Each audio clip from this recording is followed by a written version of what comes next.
The University of Detroit Mercy presents another brand new episode of Ask the Professor, the radio show on which you match wits with University of Detroit Mercy professors in an unrehearsed session of questions and answers.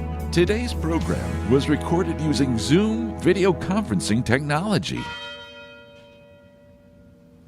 The University Tower chimes ring in another session of Ask the Professor, the show on which you match wits with University of Detroit Mercy professors in an unrehearsed session of questions and answers. I'm your host, Matt Mayo, and let me introduce to you our panel for today. He just is always angry. It's Professor Jeff Boats. That's my secret. That's my but before I go Jeff Smash, I have to let myself get angry. I tried so hard to turn it into the movie Avengers version. It's like, and this is his secret. He's always angry. Yeah, I got the Iron Man beard. I should be Iron Man if we're going to be the Avengers. You should be billionaire, philanthropist, playboy. Yeah, I can do the math, Jarvis. Actually, you are looking more Vision-like than ever before. I mean, yeah, I got to learn how to front light. In my this is my guest room office, right? And I got a couple of side lamps on the side of me, and they make me glow orange for some reason. Yeah, you look like you're in the red light district. Give me a few hours. Or you've got a really unusual case of jaundice. Yes. that's my condition. Oh, a preponderance of heme in your facial. Just using too much of that fake tanner, That's right. Very Trumpy. Very. Ooh. Continuing around the horn, Professor Mara Livesey is here with us today.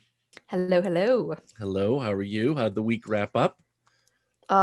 Just great. You know what? I submitted my very first paper as a professor. Congratulations. It might get rejected, but at least I submitted it. Yes, 100%. That's what matters. That's awesome. Yay. Hey, is your laboratory wrapped up by now? So yes and no. This week and next week, all we're doing is final presentations. So the students have to give like a conference style professional presentation to everyone. Cool. Very cool. So, Mara, I got to ask, this paper, is it paper or a PDF paper? I hand wrote it and mailed it. Oh, No, they have these online submission systems. okay. I just want to make sure how many trees you killed, in submitting this. That's all. As many as possible. Exactly. I chiseled my first paper in stone, but then I'm much older. That's right.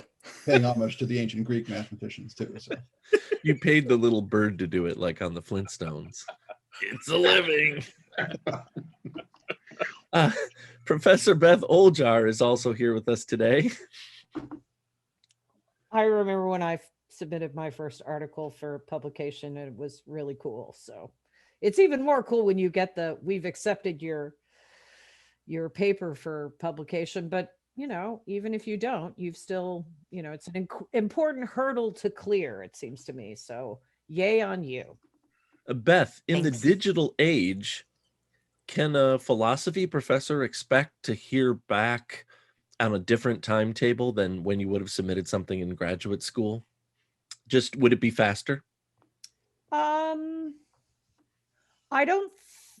not sure doing things digitally is what makes a difference. I think it just depends on the journal. Yeah. Okay. Depends on the They journal. have as reviewers. So Got it. yeah. Got it. Makes sense. And of course, somebody who agreed with that is Professor Jim Tubbs. Hello. Depends on the journal. Those are always the scary words. Like, depends on what journal you send it to. And we have really low acceptance rates in philosophy for articles in our journals. So. Sure. Oh, interesting. And who the reviewers are. Some take longer than others. Right. Of course. Me, for instance, when I'm reviewing other people's stuff. Although they usually, typically they'll give you when you're asked to do review, they'll tell you when they would like to be able to get the Right. It's just not everybody gets it back in time. Right. So true. So you're making a connection, Jim, to anything that you would have published in perhaps ethics or something in religious studies. It would be the same. Yeah. Just takes time. Same sort of pattern. I always tell my students it took me 6 months once for a very short paper to get back and I wish I was joking. I have it somewhere actually in a frame. Looks good is what I got back. And I'm like, not helpful at Not all. helpful at all. You chose the right font. You didn't publish in Comic Sans, right? No, I did not. Accepted for publication, revise and resubmit. Not I mean, at least Yeah. get me a category that matters. That says Exactly. My dissertation director was sort of the platonic ideal of a dissertation director. He was great, but he had these little statements that he would make every once in a while. And I remember one of them that particularly struck me as funny was, your writing style is clear and serviceable. Serviceable? Serviceable. Wow. What does that Make mean? it clear. Go with That's the clear. confusing. Serviceable. Mm-hmm. Oh my gosh. Well, there's actually something to be said for somebody writing so clearly that you can tell upon first reading whether you disagree with them and why. Oh, right? he meant it as a compliment, Yeah, but exactly. I just thought it was funny. No, but it's. I know he means as a compliment, but that's just not exactly one of those words that connotes, It'll do, right? It sounds like, well, it'll do. Not exactly elegant. Right, exactly. You didn't have any typos on the first page, Jim. Good job. You have to make the smart stuff accessible to the rest of it. It's good job. Yeah. Professor Dan Maggio has joined us for a second. It looked like he was in some sort of railway station, but now he's in his modest studio apartment. His downtown. lovely loft. His hip, cool. Yes, I just blinked my eyes and I'm home. Hi, everybody. Sorry I'm late. You're Did you doing put fine, your ears Dan. You're together doing 3 fine. times? Did I do? Yeah, that's what I did. So happy Friday. Happy Friday. How have things been, Dan? It's been a busy week, but pretty good. Good. I was going to ask Dave what his thoughts are on Comic Sans font. Don't be a font Nazi. I'm tired of the font Nazi. Oh, what He it is is? a font Nazi. It's like one of those new fonts that every grandmother has on a word processor, and everyone thinks it's the coolest, hippest thing. I'm like, ugh, it's just a bad trend. That's all. What's your Dave. what's your favorite font, Dave? Chow Demi Bold, of course. I can do my own. I can do my own lettering. I don't, Oh. Is that a real Awesome. font name? No. No, honestly, Dave font. yeah. No, honestly, it's almost like choosing a favorite color. I try not to, because on certain documents, you need to be more formal. Certain documents, you need to be a little bit more flippant. That's right. There's display fonts, scripts, text. There's all kinds of different things. That's all. Times It's New like Roman. asking Matt and Mara, like, what's your favorite chemical? I mean, So many to choose from. exactly. Estrogen. Makes sense to me. I was gonna say sodium chloride, but now you're Or like asking me my favorite vice. Oh, it's Go on, only a Jim. half-hour show, Jim. Wait, Jim. let me rephrase. Ethanol. okay. There we go. There we go.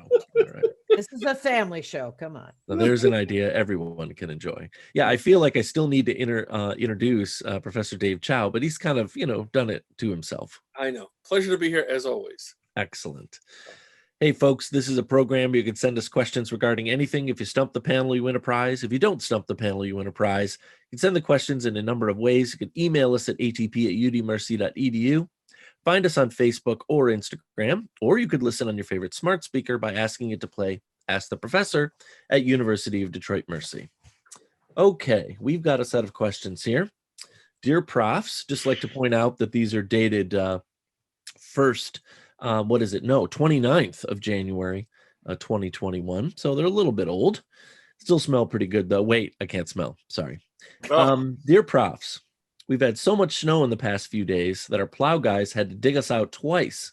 That means we'd have plenty of time to think up more questions for you all. Here are 10 about comic strips. I'm expecting Professor Chow will ace this quiz, so I'm setting a solid 80% as the bar. Oh. We hope you think they're fun. Your friends in Munising, Marilyn Buchorik and family. Thanks for sending these in, Marilyn. That's great. Marilyn's always good with a little side fact for every one of these, so we'll see what we can do here. Fritz and Hans are characters from what comic strip?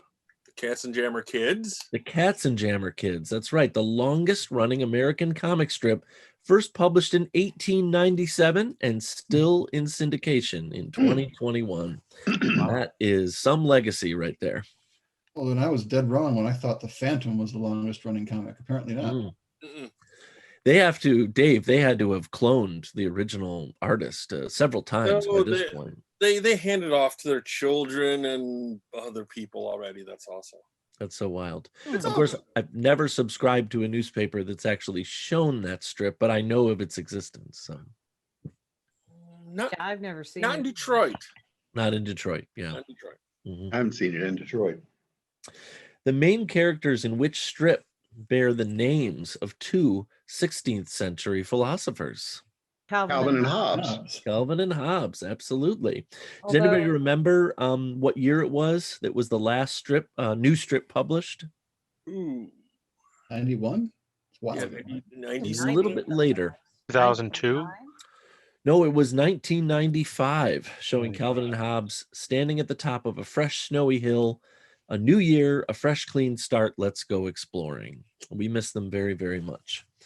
Although, if you're paying attention, Bill Watterson has come out of his cave a few times since then to do some guest drawings for other strips, and you can catch him every once in a while.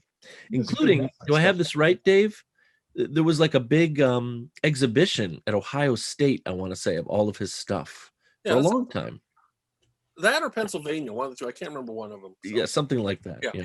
I've always been surprised. Now he's one guy that's never like jumped onto the merchandising train. That's right. That's right. There's no Calvin dolls, no Hobbes dolls, none of that stuff. I'm like, he could be rolling in it. So I mean, it's his call. I respect that. What was the first comic strip in which the characters aged in real time instead of remaining the same age? Blondie with the kids. For better or for worse? No, it wasn't either of those. At least that's not what it says here. Right. There is a very famous bar in Royal Oak, downtown Royal Oak, that has the same name as the strip minus one letter swap. Gasoline Alley? Yeah, it's Gasoline Alley. That was in the Detroit papers for a while, actually. Yeah. Skeezix was born, it says, in 1921. And when World War II broke out, he was old enough to enlist, and they actually continued with that motif. That's a solid hand-drawn soap opera there. Holy smokes. I don't know how someone sets out to do that from the beginning. Big Boy, a fictionalized version of Al Capone, was the first featured villain in what strip? Dick Tracy, right? Dick Tracy. Dick Tracy. A lot of great villains in Dick Tracy. Most had a few, some kind of unusual characteristics. Prune face, flat top, breathless Mahoney, Mumbles, just to name a few. Not to mention, he was also the first to wear that yellow trench that still, iconic during the inauguration this year. So That's right. That's exactly correct. what a great looking Yeah, color yeah. for a trench, Oh my gosh. It's absolutely gorgeous. So do you do any in your classes, Dave? Did you ever do any like paneling like that, like full inking and paneling? I've edited 6 comic books for students already. I've gotten a couple launched already. So Wow. I've that's done awesome. that. So Very cool. it's a living. How about Mystery Man? Basil St. John was the longtime love interest of the title character from what strip? It's like Brenda Starr. Brenda Starr. Yeah, it was Brenda Starr. Very well done. Brenda Starr, comma, reporter. Yes, Brenda Starr. Brenda and Basil finally married in 1976. And soon after their daughter was born, unfortunately, they divorced. There's another little Now, if they were doing a modern day version, it would be like Brenda Starr, influencer or something like that, or probably, yeah. Influencer, professional content sharer. And that's just straight up a couple of the YouTubers I follow. That's the way they code themselves. I'm just putting it out there. That's Professional. which comic strip brought readers to tears when Farley passed away? For better or worse, the dog. That's For Better or for Worse, yes. 14-year-old Farley the sheepdog died after rescuing his owner April from a cold river. Fans were devastated. And considering I think I've mentioned this before, I basically learned to read by reading the comics daily and of course on the weekends growing up. For Better for Worse is very interesting story. It was a husband and wife team, if I remember correctly. Yes. Dave, do I have that right? Yep. And then they actually broke up several years into the strip. And so whoever won, I don't remember who it was, the rights rebooted the strip with the same character, slightly younger, and then continued telling stories. Very interesting. After a 25-year, strip, they rebooted the entire cast. So it was really interesting. I have no idea how like Charles Schultz did for all those many years. It's like wrote and drew and inked every one of them. Yeah. The that's a man's a lot. machine. So That's a lot. Who fought his enemies with a singing sword and married the Queen of the Misty Isles? Prince Valiant. Prince Valiant, yes.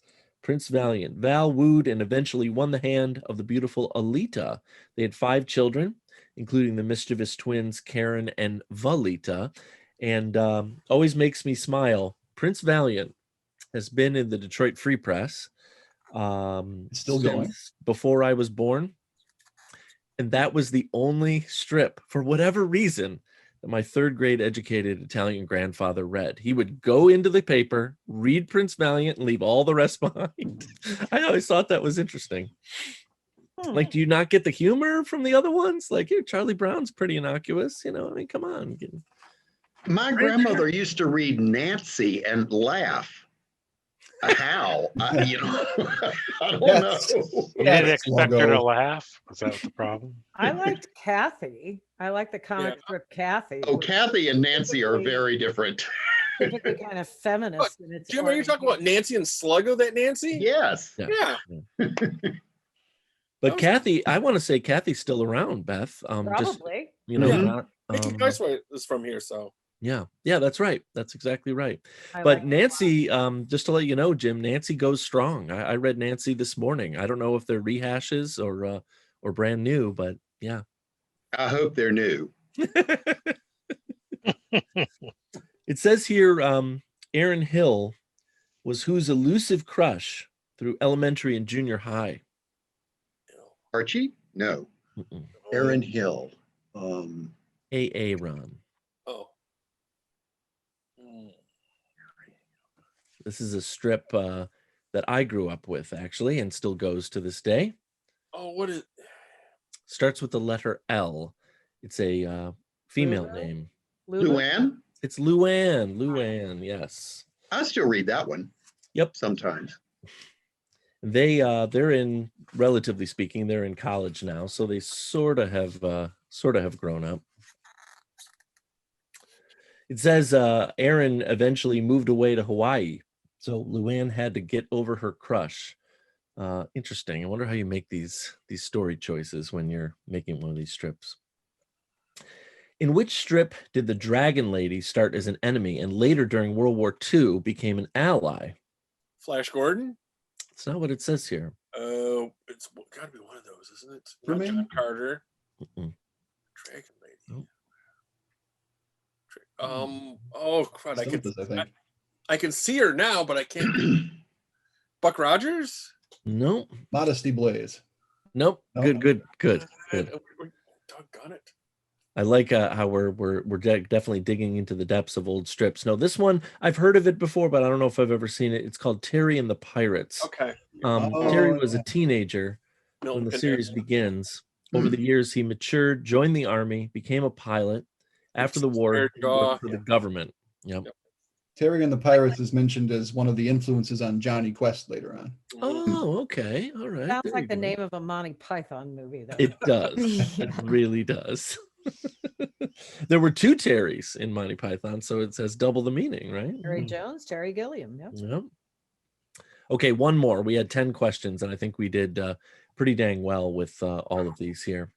This single panel strip featured scientists, insects, cavemen, and always talking dogs, snakes, and bears. Far Side. The Far Side, yes. It's And the only I love- comic I've ever read. So I was waiting for the Far Side question. There you go. And I know that you know this then, Dan. To the dismay of fans, of course, Gary Larson retired also in 1995. But in the last 3 or 4 years, has started publishing sort of random new strips like all over the United States. So you got to go and like try to find them again. Well, the Far Side gave rise to some other similar, one frame. Bizarro. One of my favorites pictured a classroom of vultures. A teacher vulture was sitting at her desk. All these other little vultures were sitting at the seat. And the teacher is saying, "Okay, class, you've been circling your prey for 3 days now, and it just will not die. What is your position, ethically speaking?" Oh. Do you know the title? Do you know the title of that strip? I can't remember. I used it in a class one. I used it on a syllabus one time in the past, but I can't It remember sounds like what. a Bizarro. Yeah, Dan Ferraro did that. That sounds like something he would do. It was a good one. It was a good Dan one. Ferraro. That might be. You dive bomb the prey. Probably credit the Far Side as being like an influence on what nowadays we would call a meme. These one panel Yes. jokes that you just look at. Yeah. The Absolutely. things he would think of, though, because one of my favorites was, he always had that woman with the stacked up hair. It was a bun on top of a bun, and the glasses that came out like this. She was sitting in the passenger seat of a car looking in her rear view mirror on the outside, which, of course, at the bottom of it says, "Objects in mirror are closer than they appear." And all you can see is an eyeball with the veins in the picture. Yeah, he definitely warped man. That's all. Definitely warped. He brought people a lot of joy. It's Definitely. an interesting medium. What can I say? I can't say that there's any like particular arc that I'm following right now in the strips, but in general, aside from here and there, I don't know if I've ever stopped reading the cartoons inside the Free Press since I was, able to read. So it's kind of interesting. It used to be 2 full pages, black and white, facing, and now it's basically down to just 1, and that's being generous. Yeah.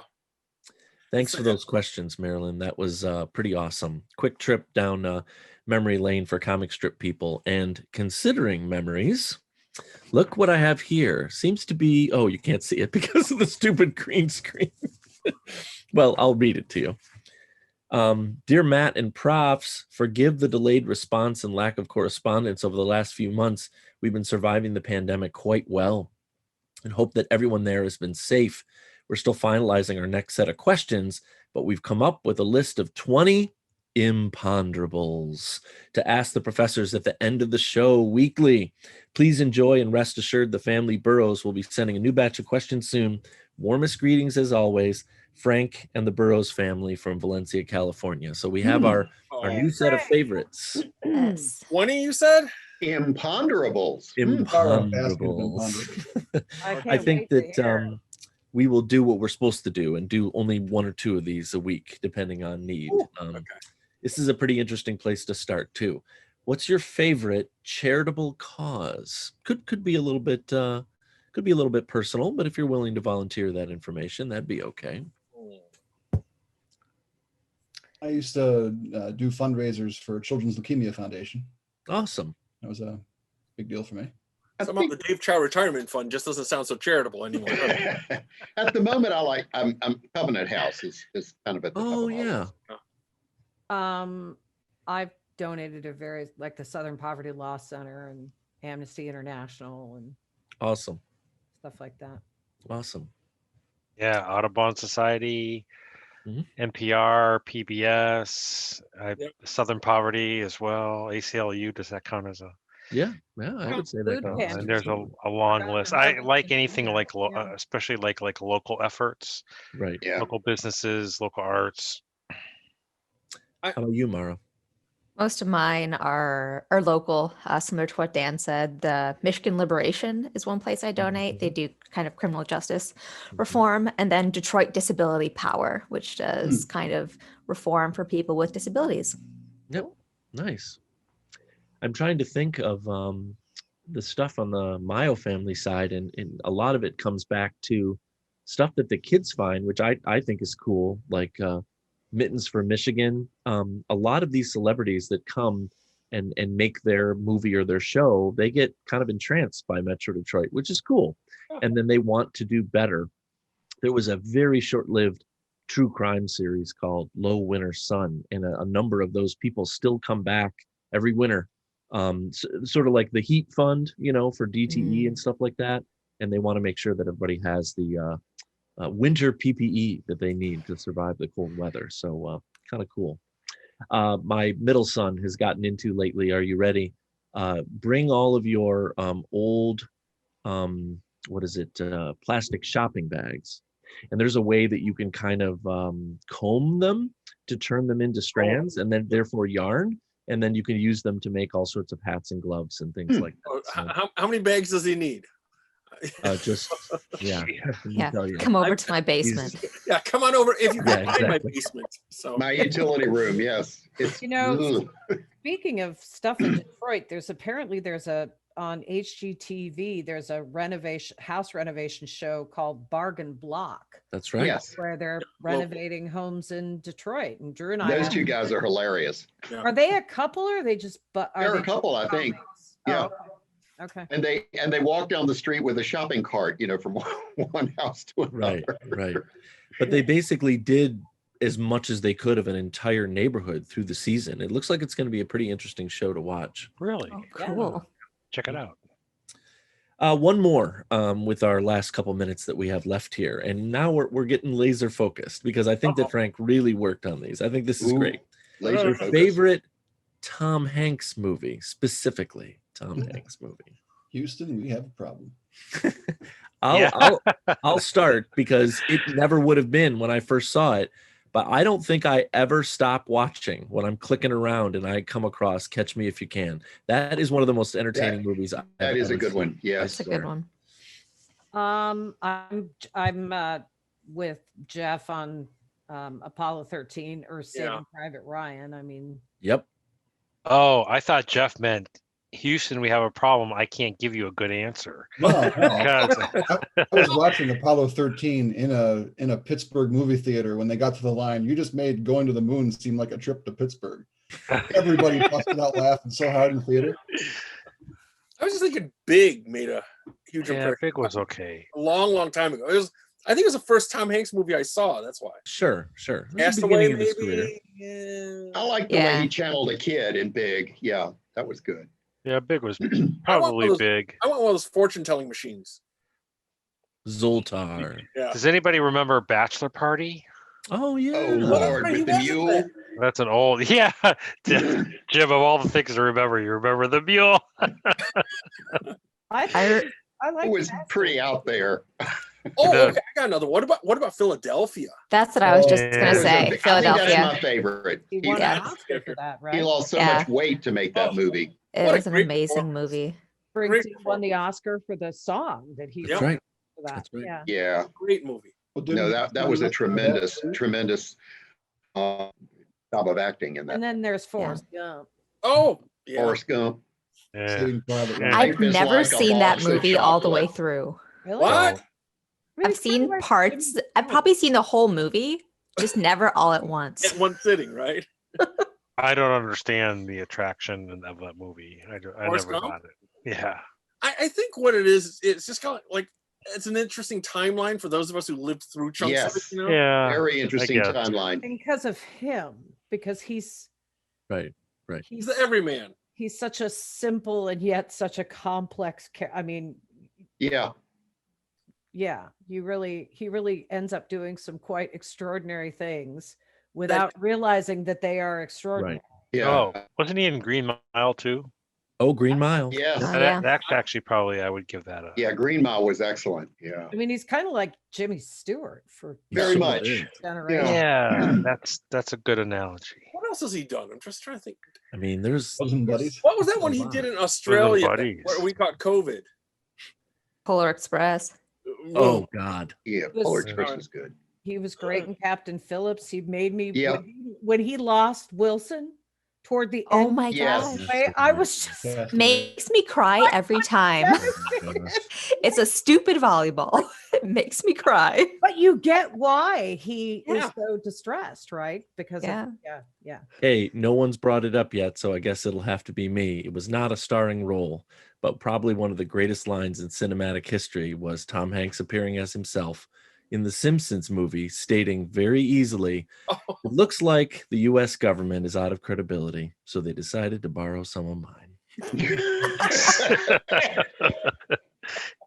I love it. Absolutely love it. That And thing nobody, you you know, do. We well, haven't mentioned that well, thing you do either, which well, was it's Oh my God, I direct- love that movie. SNL skit. So I mean, with Tom Hanks. So that was his Hilarious. directorial debut.